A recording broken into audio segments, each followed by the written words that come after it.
Oh, okay, cool. ¿Qué es esa gente linda? I wanted to follow up on my promise and do this presentation specifically for you because you deserve it.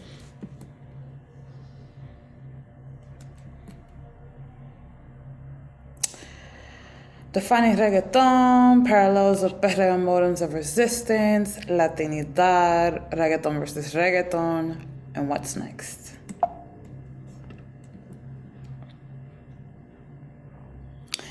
Si ustedes están aquí, me imagino que ya ustedes saben la historia de reggaeton, but I'm still gonna say this. In 1903, Afro-Antillanos immigrated from Trinidad and Tobago, Barbados, Guadeloupe, different countries, Haiti, excuse me, to Panama to work on the canal. Work is a word I don't use lightly because work would imply rights. Work would imply dignity. And really, this was exploitation. This was like slavery for all intents and purposes because the conditions were horrible. The pay was can't sustain any type of human being, and in other words, fue un abuso. And so, with that said, just starting off with the theme of pain, because it's something that comes up all the time in the history of reggaeton. A lot of people don't like mentioning it, but reggaeton history is not necessarily one that's always happy. Y sí. Continuation of what I had just said, in that this is a depiction of the working conditions of the construction, suave, of the canal, and these are some of the nationalities of people who have actually immigrated there. All minus Dominican Republic. I don't, and Puerto Rico. I don't have any documentation of that. Dominican Republic, Puerto Rico, and Cuba. Let me just put that disclaimer out there. Okay, so también si me sigue, you would know that I always say that this movement is parallel. While that was going on in Panama, in Puerto Rico, the Jones Act was passed. It's a law that is controversial because essentially it was passed without asking the people of the island what it is that they wanted. So sure, they became American citizens when they could have just been Puerto Rican citizens and gotten their own sovereignty. This is controversial. I'm not Puerto Rican. I don't like opining too much, but I think it's ridiculous how the legacy of imperialism continues in a manner that completely disregards people who are right there and existing, who you can just literally ask them what it is that they want. I think that's inhumane. But the Jones Act was actually a maritime bill that actually had to do a lot with the rights of ports. And in conjunction to that law, it also like collaboratively gave Puerto Rican people a secondary citizenship to the United States. Again, parallel. So while all of this is happening in Dominican Republic, there is a dictatorship by Rafael Trujillo, who was hell bent on branding Dominicanidad and was hell bent on implementing different campañas of propaganda of anti-Haitianism and things like that. When Haiti realistically was the country that freed many Latin American countries. Without Haiti, our battle towards freedom would have been that much longer. So I feel like every Latin American country owes Haiti that much more. So yeah. Also, I want to say that I don't put it, it's not lost on me that there's a lot of propaganda on there to like paint Dominican Republic as a self-hating country. That's not where I'm going with this. I feel like every Latin American country has issues with anti-blackness. For some reason, Dominican Republic became the poster child for that. And so, yeah, I just want to put that disclaimer out there también. At the same time that all of this was happening, o sea, realistically, this is going down the decades, 1903, early 1910s with Puerto Rico, 1930s, 40s with Trujillo. Realistically, this is not like 50s, 60s with the whalers, which is what you're looking at. This is Bob Marley's crew, who created music that was so powerful that it united opposing parties in both Jamaica, in Jamaica. Imagine like Democrats and Republicans coming together, putting aside jargon that was hurtful and had the capacity of really doing harm in society. Music is programming is something that me and my colleagues say all the time, and this is a prime example of that.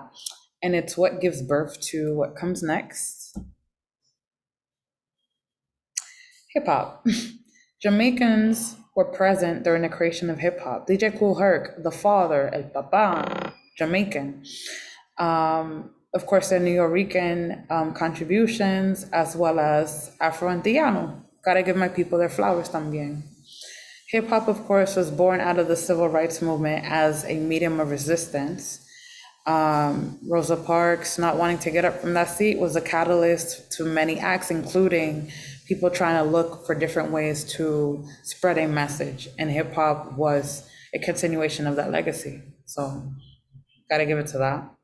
Hip hop, reggae gave the foundation for reggae in Spanish. So reggae in Spanish is simply reggae, right? And this is a picture of Renato with his disco, lo que el Denny puede hacer, what the Denny can do, and the badge of El Denny. Man, listen, the continuation of using music as resistance, this is what's going on in Panama, as we had a dictator as well, Manuel Noriega, who was hell-bent on terrorizing people. That's what dictators do. And so his private police force, El Denny, if you listen to loud, you would know that, you know, they would pick on Black people. Renato was one of them. So pissed as he was, he chose to translate un disco un disco jamaquina to one that, in Spanish. And that's when he created Lo que el Denny Puede Hacer. The first song in El Género Urbano in Spanish was a song against the police. And Renato, you know, good things come in threes, but great things come in fours and above, at least.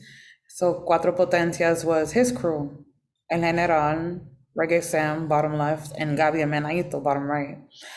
This is the first music group of El Género Urbano.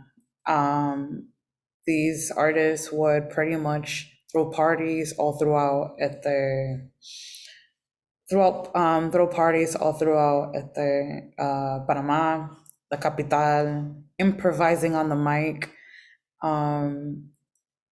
Renato was a huge MC and pretty much pioneered that whole like phenomena in Panama. And of course, some people rise higher than others. That's why we all know El General, and some people are just now coming to learn of Renato's story. I've dancehall pasted here.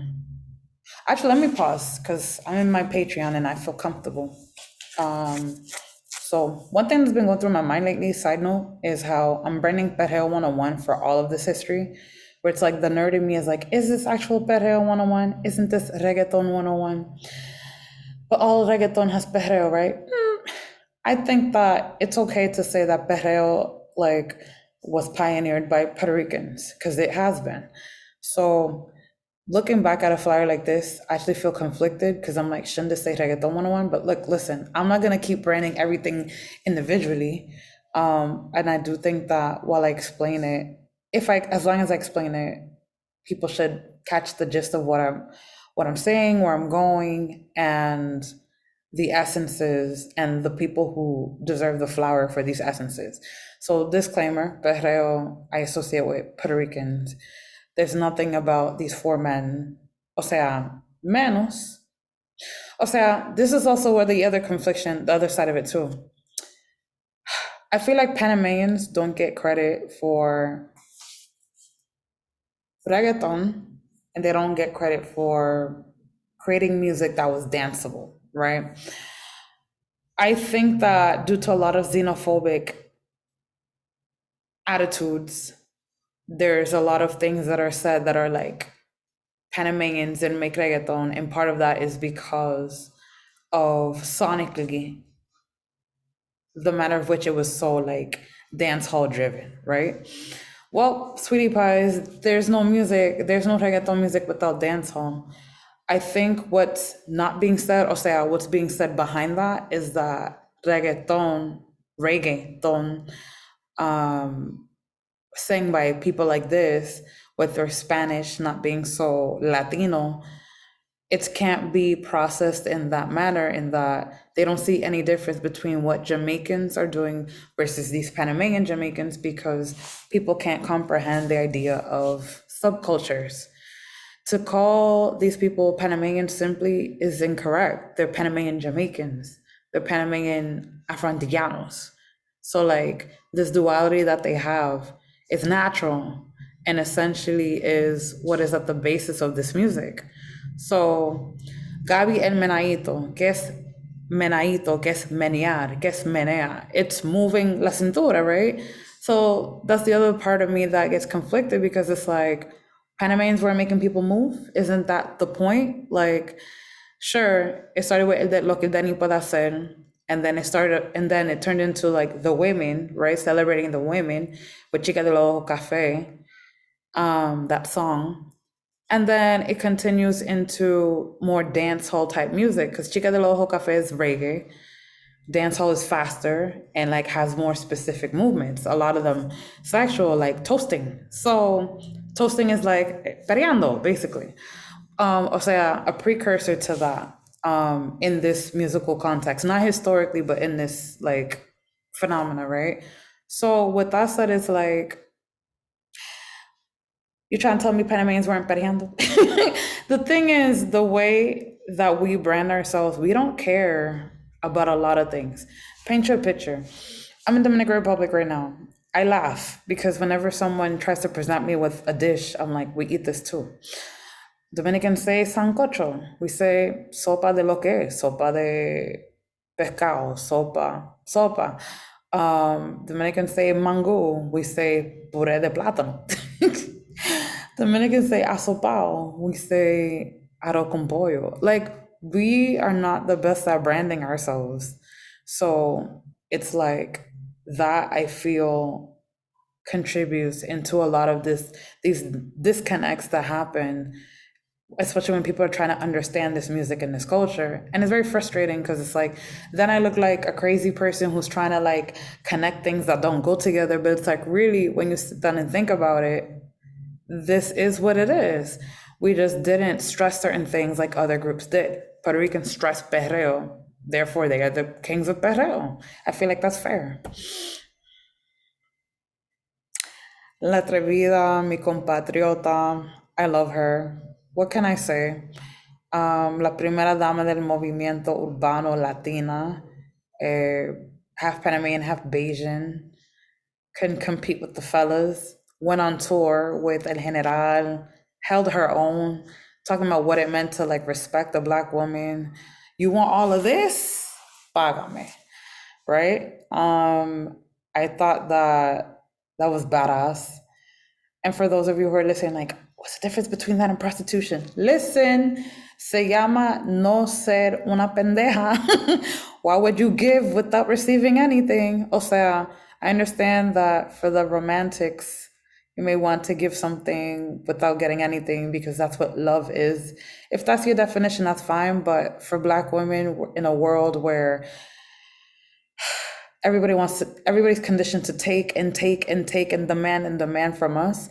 It's okay for us to demand también, especially if it's monetary. So I love it. And also, no, this is not in any way, shape, or form slut shaming. We're in all different places. I recognize that. And that's eso está bien. My point is, Black women, there's so much demanded of us. If there's a moment where we can take or demand también, we ought to. At least that's my opinion. This is a picture of a Diablo Rojo, the bus that Renato used to improvise on, and pretty much was literally the vehicle of which this music has transported all throughout Panama. I think it's so dope.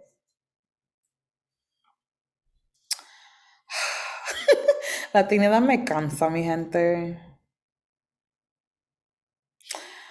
It's like throwing all the diversity of Latin America into a blender and making a brown licuado that's easier for white people to digest. Essentially, and that's over, it's canceled. Shout out to Migrant Scribbles, Alan Pelaez Lopez, who created the phrase Latinidad is canceled because it is.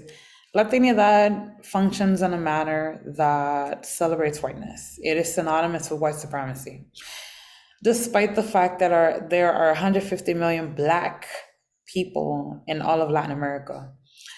It is just that much easier for the conscience of those who are in power to act like we don't exist. And that legacy permeates into this music and how it's celebrated and how it's whitewashed. So, what is reggaeton? Reggaeton, in my opinion, is a genre created by Panamanians and, in the literal sense, created by Panamanians because of who was in the studio. Who was in the studio? Who made this ritmo, dembow? Bobby Digital, Stevie Wonder, Nando Boom was there. A Panamanian was there. A Panamanian, Jamaican, Afro-Antillano Panamanian was there. In other words, there was the intention of a Panameño of these roots to go ahead and create a sound like this. This was created in New York. So in other words, this music, the heartbeat of this music, this sound, comes from that of a Panameño. Something that I didn't say and I never say in general, just because it goes over my head, run out of time, something, but in Panama, and I wish I had a picture, I'm so sorry. In Panama, in a lot of schools, in order to graduate, you have to learn how to play an instrument. And these students have to perform in the Independence Day parade, both in Panama and even in New York. My uncle is actually one of the biggest professors of one of the biggest bands that have to perform. These bands include percussionists, right? People playing the drums, trumpets, flute, the cheerleaders, all of that. So, con eso dicho, there's a big culture of youth playing the drums and etc. from young. So that continuation of that legacy permeates through Nando Boom. And it's not lost on me that the pattern that's utilized in Dembow oddly resembles a lot of the patterns that's frequently used in songs that are performed by a lot of these students. So I just want to like put that out there because a lot of people don't know that. A lot of people don't know Panamanian culture. So like when we talk sometimes, I feel like people are like, what are you talking about? That's not true. And they're going off of what they know in popular culture, but in verdad, there's layers behind the layers. Reggaeton history is so complicated. And I feel like reggaeton is much more than this rhythm. Let me also say that. But I feel like to say that it has been so simplified, right? Didn't come from this, and that this isn't a major element of this music. Eso es una mentira. So sí. Confliction. I know people consider General to be the father, but with what I had just said, I actually consider that to be Nando Boom. He was there. He had an artistic, musical production type vision for this music. Unfortunately, he didn't rise because the themes of his music was very homophobic, right? What is dembow? Dembow, right? Because it's basically a homophobic anthem speaking on how gay men give head. Dembow, on their knees to give head, right? So what the hell? Why do these things have to be at the center of this music that I love so much? But vamos a hablar claro, esto es lo que es. So essentially, dembow was created on a very homophobic notion, and in general was celebrating Blackness and joy and individuality, artistic Black individuality on a commercial level. So he gets the flowers for being the father. I feel like there could be a difference between a father, a creator, and a pioneer. He pioneered, right, with his sound and his success. But at the same time, I'm also conflicted in saying that because how on earth is this man gonna reach this height, get all the awards over everybody in the game, and then not pass the baton behind him when he decides he wants to leave? I'm forever angry at this man because it's like Panamanians had the control, the sound. Now there's Faruko. And naturally, there were like black people who just naturally sung and spoke like this. He has since gone to church. I get it. If you haven't seen his interview on YouTube, he talked about how he would spend lonely nights in places like casinos and clubs after the shows and like just feel lonely and find himself wanting to do drugs or like um have the company of a prostitute and shit like that. So I get it, that's very lonely. And I can so get that. And I'm terrified for that, me being an artist myself. But vamos a hablar claro, mi gente. This man really did not put on for Panamanians at the end of his career. He was just like, I quit. And the way that this industry is so racist, I feel an empathy because I'm like, I can only imagine what else he was going through that he's not saying. But at the same time, it's like, again, culture isn't culture if you're not passing a baton, if you're not creating space, if you're not cultivating anything. So, like, yo tengo un pique con él. What is reggaeton? In my opinion, reggaeton is what Panamanians made. Reggaeton is what Puerto Ricans pioneered. I'll say Puerto Ricans and Dominicans because Dominicans were behind the scenes, if we're gonna be honest. So reggaeton se lleva más of like a very particular formula that isn't necessarily a bad one. It just has more of a structure that is definitive. It utilizes the dembow or variations of it, and it uses a large amount of melodies, right? And then what Neo-Ricans really added their sauce was with the lyricism. Their lyricism was more on beat with what was going on in the States, actual hip hop. Not to say that Panamanians weren't rapping, it was more Caribbean. New Yorkers was more American commercial. And of course their own, like Boricuas really made it their own. Ya que dale su flore. During this time, there was a plethora of black artists, Zanny Lennox, OG Black, Yagmaki, so yeah, the one that's black in the duo, Gary Clan, Rafi Mercenario, DJ Joe, DJ Blas. I can't think right now, there's so many people. But yeah, Diego, of course, is like a little tiny bit later, but yeah.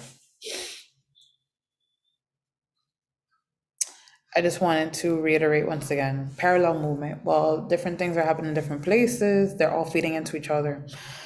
The country that gets left out the most, I feel, is Dominican Republic. Dominicans have been in this process as long as Puerto Ricans have been in this process. Dominicans have been ghostwriters. Dominicans have been producers. Dominicans have been sources of inspiration, muses, everything, you name it, in the creative process, and never ever get their flowers. Right now, I'm in DR and I'm livid learning the amount of work for hire jobs that exist in the music space and how the Latin music industry takes advantage of the fact that there's a lot of people here just wanting to survive. So these artists approach people in the barrios and say, hey, want to write me a song? I'll give you $500. What's $500 when you can get royalties for life? Of course, hoping that people don't know their music business 101, which a lot of people actually don't. They end up writing things for people for $500, and here that goes a long way. And después de ahí, not seeing the money long term because they're not included. That's exploitation. How are you going to take the sauce from people and give them pennies compared to the millions you're about to make because of the streams and whatever the hell else? So it's like, oh, Dominicans, I'm waiting for the day that they really get their flowers because it's ridiculous. And my people too, Panamanians. Just a picture. I love this picture and I hate this picture. Noriega is the reason why I had to be raised in the States. He literally ran my family out their house. Like his police took my family's house, like my mom's house. So like there's nothing positive I have to say about this man. I love this picture because of the hypocrisy. I hate this picture because of this man. How on earth is he policing people during the day and winding the waist at night? Like how? Um, it's just incredible how like he has Chicho Man and Reggae Sam, all these people here, un pocotón de negros, right? Bailando la música con su guayabera, the shirt, and just like full-fledged Panamanian and just like hypocritical as shit during the day. Like I don't fucking understand. It's crazy. Anyway. Eh, no por ir demasiado adelante. Earlier I had explained reggaeton versus reggaeton and I showed the pictures of Annie Lennox. That's like a little bit later. Before that is the noise. The noise is in the 90s. In the 90s, these artists on this plane, I wouldn't be surprised if this flight is going one of two places, either PR to New York, which I think it is, honestly, because of her hair, never mind. There's a music video, Reggae Respect, that she's rapping and she has this hair. Y también a la vez, the reason why I said that, sorry, so weird, I'm jumping around. Puerto Ricans would travel to Panama to learn how to make dancehall and or reggaeton. DJ Blas, humble as fuck. Michael Superstar, humble as fuck. Nicky Jam, humble as fuck, have all told me to my face, my ears, that they learned how to make this music from El Chombo, from Panamanian, from El General, from Renato, from La Atrevida. With that said, I furthermore don't understand why people can't just give Panamanians their flowers. It's nothing if Panamanians started it, and at the end of the day, Boris are the ones who are winning internationally. Who cares? Like if you're winning, what else does that matter? ¿Me entiende? Why you have to, I don't know, erase, or at least for the people who do that. I always like to give flowers to everybody. I love Baby Rasta Gringo. I love Evie. I love what Puerto Ricans have brought to the table, period. You know, and así con ese de que mal humor, like, hey, why? What they did is dope. I listen to their shit. At the end of the day, like, good music is good music. And in regards to like who cultivated culture, let's just be honest, you know? Niveles. So during underground, as you all know, if you listen to Loud, Perreo 101, esta gente, these artists were up against battles of their own. Governor Rosselló implemented mano dura contra el crimen and the Iron Fist against crime. And the Iron Fist against crime essentially was like a racist ass policy that began, you see, parallel, the militarization of police in Puerto Rico, which then became the basis for how police became militarized in the States. We're more connected than we think, than we care to recognize. Lola Gonzalez on the left, may she rest in peace. She actually led the crusade against reggaeton, but really she didn't. She was just trying to protect the youth, because what a lot of people used during this time was different themes to justify the violence. During this time, there were a lot of underage women in music videos, and it was borderline pornographic, if we're gonna be honest. I'm all for sexy shit, but not when there's minors involved. It's like weird. Why? When there's so many grown people like alive, it's around. It's kind of just like, it speaks volumes to the manipulation, to the exploitation, to the vulnerability that some of these men were looking for, and it's fucking gross. So yo no le juzgo a ella for trying to protect the youth, because literally with the rate of femicide and domestic violence, you got to protect women as much as you can. So like what she actually did was lead a crusade. I mean, it really was a crusade because the FBI, Interpol, like CIA, they all came for a hearing in Puerto Rico to go against like this music and shit like that. They're terrified of this music. So on the street, Rosselló had cops arresting people and confiscating tapes and shit like that, closing down stores.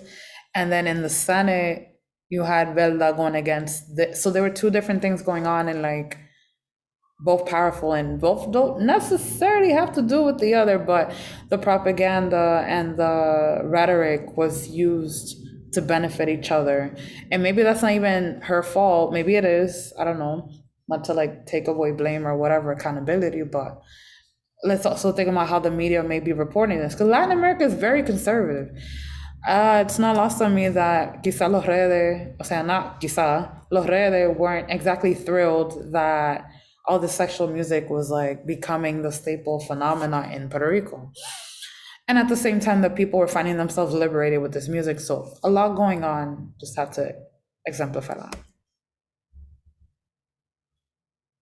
Anfitriano, lavori. Now, in the midst of this pornography, I quiero conocer el hecho de que Perreo is black, okay? Perreo is inherently black. Perreo is ancestral. Perreo, which has elementos of bomba, Puerto Rican bomba, which is also why I like subscribing Perreo to Puerto Ricans, right? If Panamanians were toasting, Puerto Ricans were perreando. And so in which case, it's not lost on me that part of that policing of this music comes from the fact that this is inherently black, and black people being happy tends to piss white people off. Think about that. I say all the time, joy is resistance. Why? Because it was not in the business plan of capitalism to have black people walk around happy.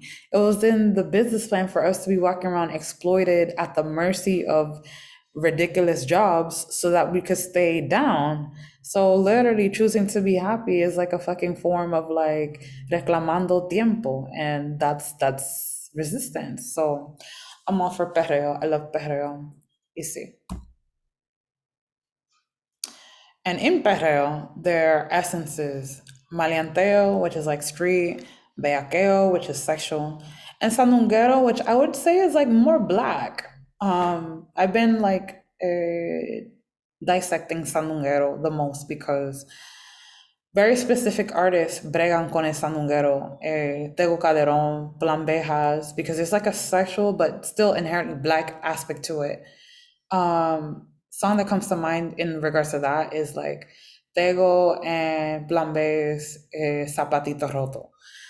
And in the midst of all of this, these different essences, is the BPM, which was actually the fluctuation of it and like, trying to manipulate them to kind of have people dance differently, sexually, to kind of like imitate the movements of the bedroom. That was pioneered by Blast. And it was his intention to create music in this way that like literally mimicked the moments of sex. I think that's so sexy and grown, and like I'm here for it. Like whatever.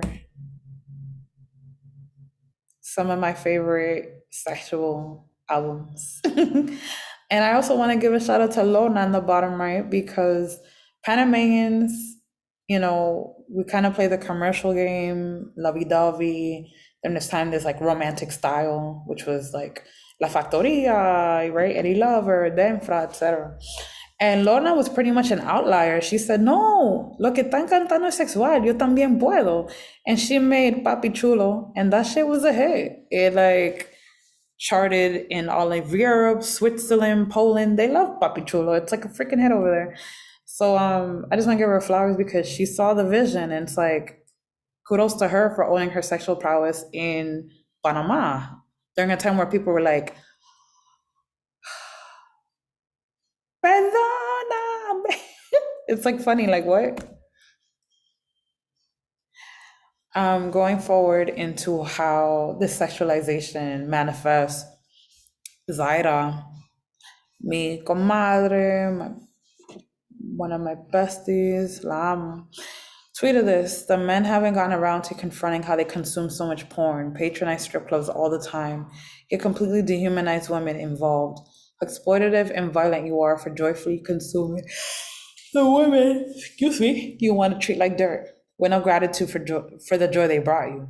And 100% of women's resentment towards sex workers is one, clinging to the ego boost they get from claiming at least they're better than those women, and two, they also have no respect, no value or respect for how much joy they and sex workers bring men, and how we are all owed gratitude and humanity. I couldn't have said it better. I have nothing to add to that. She said what she said. And in the midst of that, Evie Queen recognized that you can be both sexual and have your dignity, because a lot of what was going on was that because this music was pornographic, whatever, whatever, just, super out there, was that men se llevaban mucho de eso. They would, take away a lot from that, and they wouldn't think about what it means to, like, the respect for women was on the decline because these men didn't have it in them to see women as anything other than objects. So like, and it sucks because it's like women have the right to like own their sexy, and they should be able to do so without being harassed. So this is how Evie's Yo Quiero Bailar came to life, and that she was like, respétame. Yes, I'll like dance my heart out and perrear on somebody's son, but that doesn't mean I'm going home with him. Touche, sis. Touche. During this time, a Barrio Fino by Daddy Yankee came out, was a hit, huge success, and influenced the industry into thinking, okay, reggaeton might be profitable. Let's see what's up. And so Spanish broadcasting systems, aka Univision, converted 85% of their radio stations to pure reggaeton from corridos, norteña, música mexicana. That's a huge risk. That's like a huge jump. And essentially, they were, I'm happy that they did it, but also they were not really processing everything that was going on. Barrio Fino was a classic album because of all the hits and like the presentation. Excuse me, I didn't eat breakfast. And the professionalism, but at the same time, it's like reggaeton is bigger than one person, bigger than one album. And a lot of what people love reggaeton for was the sexuality. I don't think they were ready for all of that in like real time. Like it was gimmicky. And this is when the beginning stages of that blanqueamiento really begin, because it's like they're like, oh, we want to sell this, we invested all this money, but we don't want to sell that. So this is when that search of the perfect product comes to mind. And perfect product often means non-black. On that same note, Tego, largely underestimated, largely who hasn't really received its flowers, in my opinion. Released El Abayarde, which of course is a classic. It's timeless. It speaks on blackness. Es bailable. It's just like, it's a masterpiece. As well as Daddy Yankee's Barrio Fino, which is a masterpiece. But during this time, there's that split between the perfect product of what I just said. We want Tego, who's inherently black, wears an afro, jersey, habla español medio, o sea, muy negro, and versus Yankee, quien habla bien, tiene ese estilo como bien papi shampoo, who can wear the fitted hat and like the swag or whatever, and still not be too black. Bueno.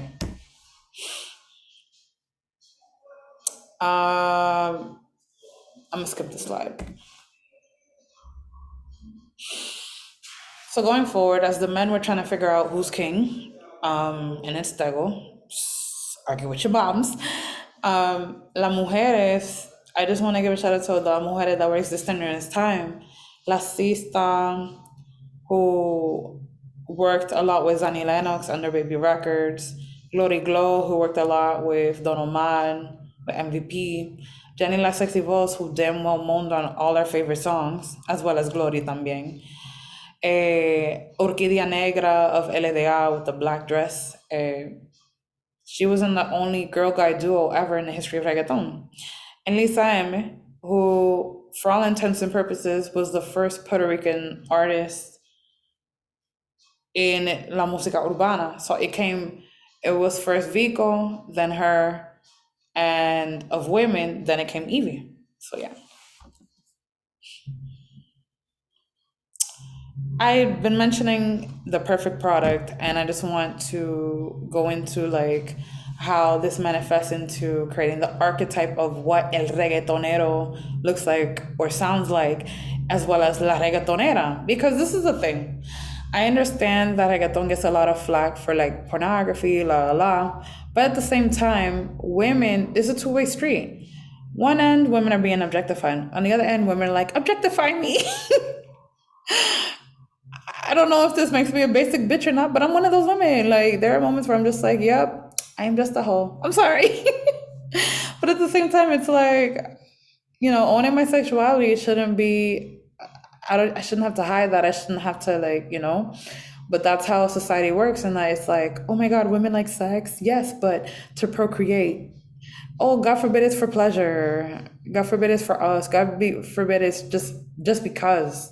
So anyway, feeding into the archetype and what I'm trying to say here is where we are today is a result of this moment in time of which people are trying to figure out what is the best way to market what reggaeton looks like and sounds like. And today, this is what reggaeton looks like and sounds like, ironically. Malianteo, one second. Let me see where I'm going with this. What I'm trying to say with this is that during this time, this music was going through a different period. So it went from political to sexual, political to sexual to romantic to sexual to street to sexual to street. This is 2006, por ahí, 2007, when Hector el Father, Jomo, Ghost Star Family were dominating in every single aspect. Their music was infectious. But of course, Hector was going through his battles, seeing how people around him was dropping like flies because it's a very violent space, and decided to leave the music. But before he did, you see he's here with Jay Z, speaks volumes as to the level of popularity, influence of culture, and real recognizes real. This time period makes me so sad because I actually love Marianteo. I grew up in the projects, like Déjale caer todo el peso, Voy subiendo, Noche de Terror, stuff like that. I identify with that because I didn't grow up with like a picket fence and a green backyard and like a pie on the table and like, no, I had a lot of trauma in my life. So like this music accurately reflected for me at least what my life looked like. I'm not saying that street things should always be celebrated, but I mean, like, come on, like, music that reflects reality, it's a reason why it exists. It's not pretty, but reggaeton existing isn't always pretty. It's not always pink.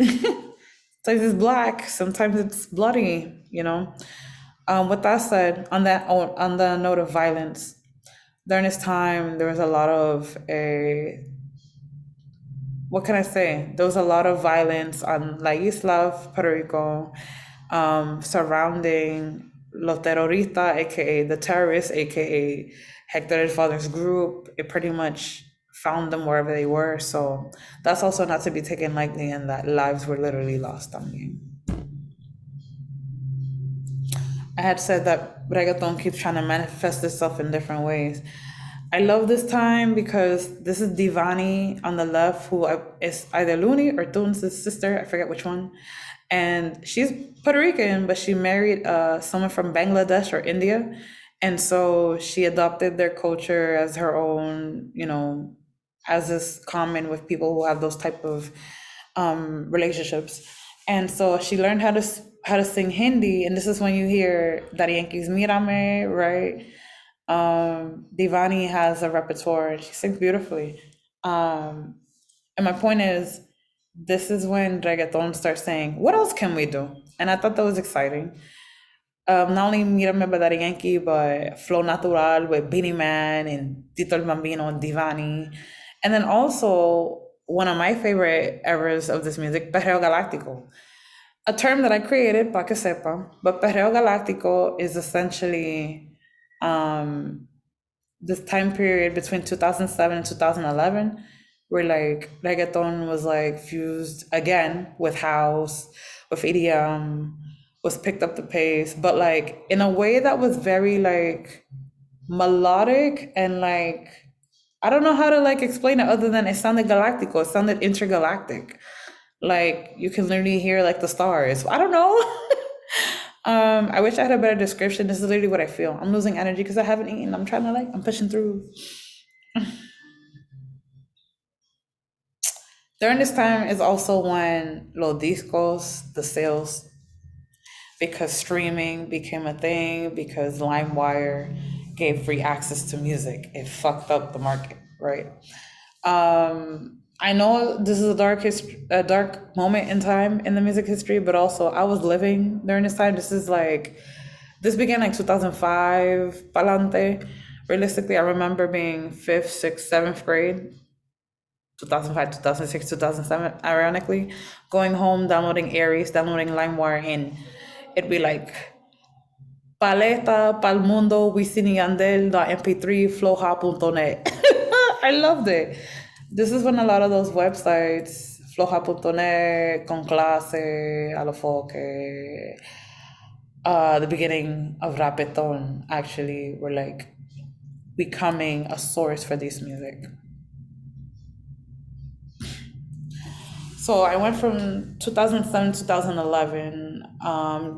This actually jumps over to like 2016, but I'm like missing a chunk of years because really those years was like more centered on trap, American trap music, which has been around since the 90s. Let's be real on our timelines here, but like has began to like get more popular during this time. There was like a boom, and that also translated over into the Latin market, which I was living for, to be honest, because I miss people rapping.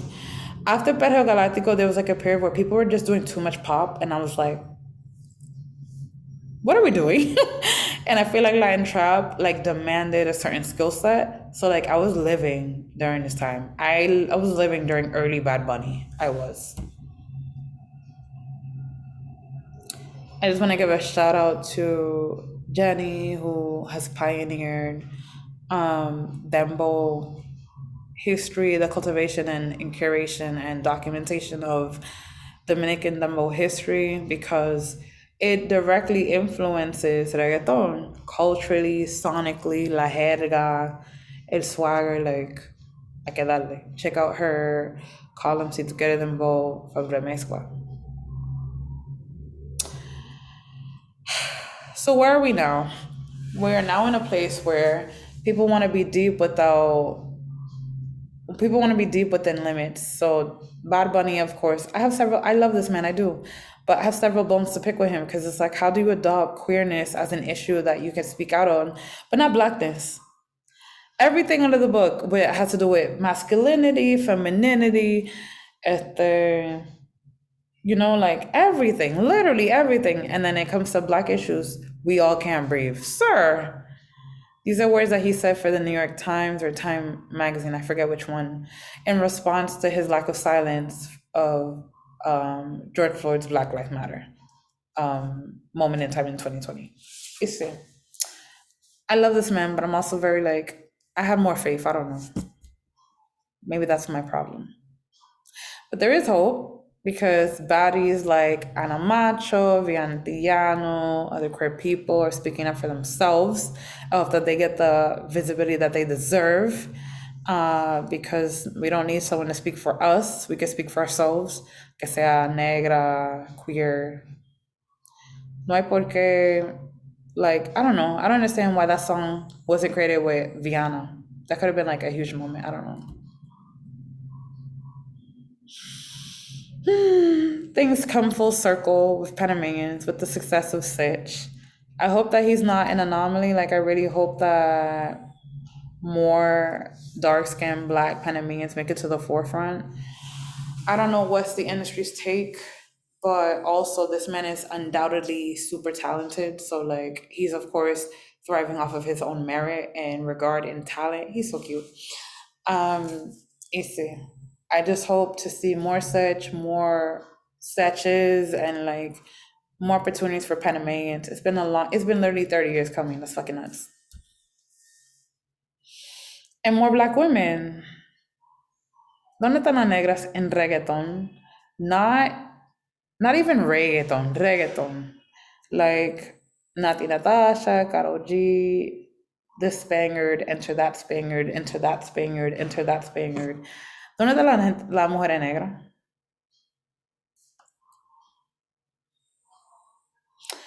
Reggaeton and el perreo is more than just party music, it is political.